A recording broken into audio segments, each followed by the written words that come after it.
Puji nama Tuhan, Shalom, selamat pagi Bapak Ibu, Saudara-saudari yang dikasihi Tuhan Yesus.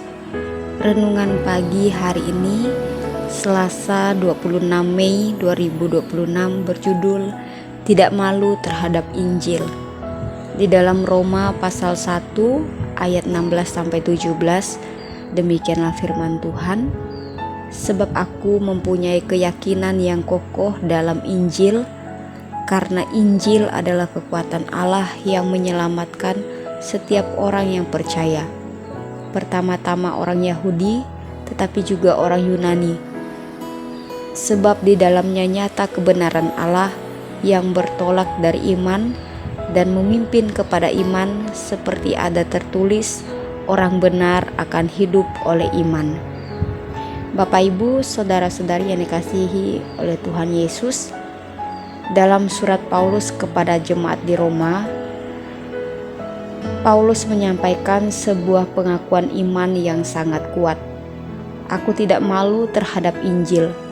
Pernyataan ini ditulis kepada jemaat di Roma, pusat kekaisaran dunia pada waktu itu.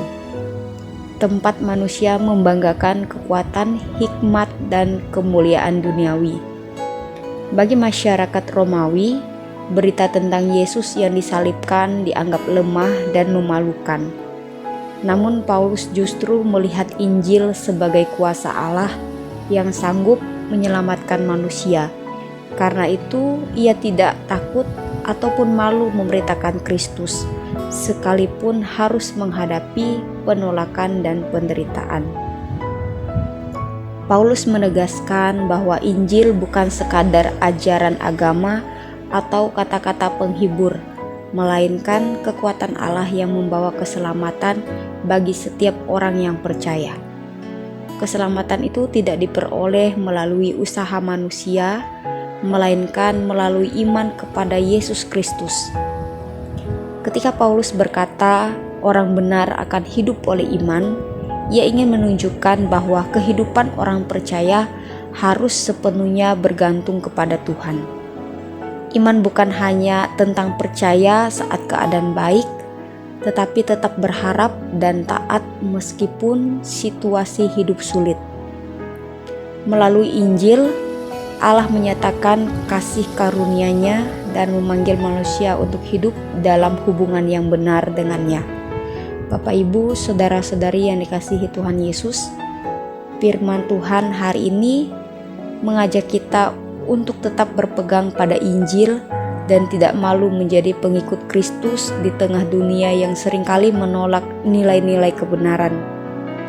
Dalam kehidupan sehari-hari, kita dipanggil untuk hidup oleh iman, tetap jujur saat orang lain memilih jalan curang, tetap mengasihi saat disakiti, dan tetap percaya kepada Tuhan saat menghadapi pergumulan hidup. Jangan mengandalkan kekuatan sendiri, sebab kuasa Tuhan bekerja melalui hati yang percaya kepadanya. Ketika kita hidup oleh iman, kita akan melihat bahwa Injil bukan hanya berita yang didengar, tetapi kuasa Allah yang nyata mengubahkan hidup setiap hari. Amin. Tuhan Yesus memberkati dan menyertai kita sepanjang hari ini.